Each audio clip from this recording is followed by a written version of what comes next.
धन्यवाद कौशल वाकारकरजी. लक्ष न्यूजचे खूप खूप धन्यवाद की त्यांनी एनडीसीसी बँकेच्या बाबतीत आपले विचार व्यक्त करण्यासाठी त्यांनी आज निमंत्रित केलंय. सर्वांना एक सांगायची अशी गोष्ट आहे की एनडीसीसी बँक ही नाशिकमधली उत्तर महाराष्ट्रातली एक महत्वाची बँक आहे की ज्या ठिकाणी नाशिककरांच्या घरोघरामध्ये एनडीसीसी बँक पोहोचलेली आहे. नाशिकचे अनेक जणांचे तिथे अकाउंट्स आहेत, शेअर्स आहेत, एफडीज आहेत आणि कोणत्या ना कोणत्या नात्याने प्रत्येक घरातला व्यक्ती हा एनडीसीसी बँकेशी प्रत्यक्ष व अप्रत्यक्षरित्या जोडले गेलेला आहे. त्यामुळे ही बँक खूपच महत्वाची आहे आणि तिची व्याप्ती ही अखंड महाराष्ट्रभर एनडीसीसी बँकेचं नाव घेतलं जायचं. हे एक रोल मॉडेल म्हणून संपूर्ण महाराष्ट्रात दाखवलं जायचं.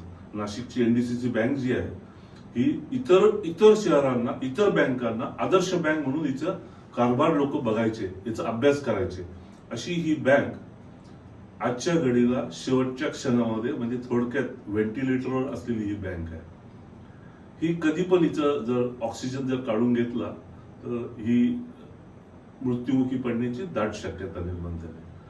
याचं कारण सांगतो तुम्हाला मी. आज एनडीसीसी बँकेचा एनपीए 80% जास्त झालाय. मला चांगलं आठवतंय की पीपल्स बँक ज्यावेळेस बंद पडली होती तर त्यावेळेस साधारणतः पीपल्स बँकेचा एनपीए हा 52% होता. तरी पण बँक अडचणीतून बाहेर निघता निघता 3 वर्ष निघून गेले. अनेक प्रयत्न केले गेले आणि त्याच्यातून शेवटी 3 वर्ष स्ट्रगल केल्यानंतर ती बँक वाचली. आता पीपल बँक आणि एनडीसीसी बँक यांची कंपॅरिझन नाही होत. फक्त कंपॅरिझन एवढीच होईल की ती कोऑपरेटिव्ह बँक आहे आणि ही सुद्धा कोऑपरेटिव्ह बँक आहे. हिचा व्हॉल्यूम, पीपल बँकेचा व्हॉल्यूम हा छोटा होता आणि एनडीसीसी बँकेचा व्हॉल्यूम हा त्याच्या कितीतरी म्हणजे 10 पटीने जास्त मोठा आहे असं मी म्हणेन.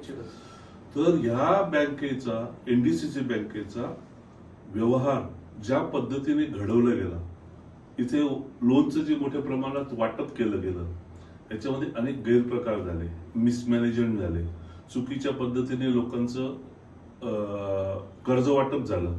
तसंच चुकीच्या पद्धतीने त्याची रिक्रुटमेंट झाल्या, म्हणजे तिथले जवळजवळ 400 लोक हे चुकीच्या पद्धतीने भरले गेले.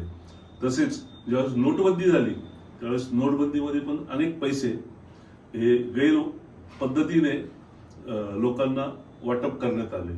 आणि हे सगळा ओव्हरऑल स्टडी केल्यानंतर असं आलं की बँक ही अत्यंत दुर्गर म्हणजे थोडक्यामध्ये एक शेवटचे घटके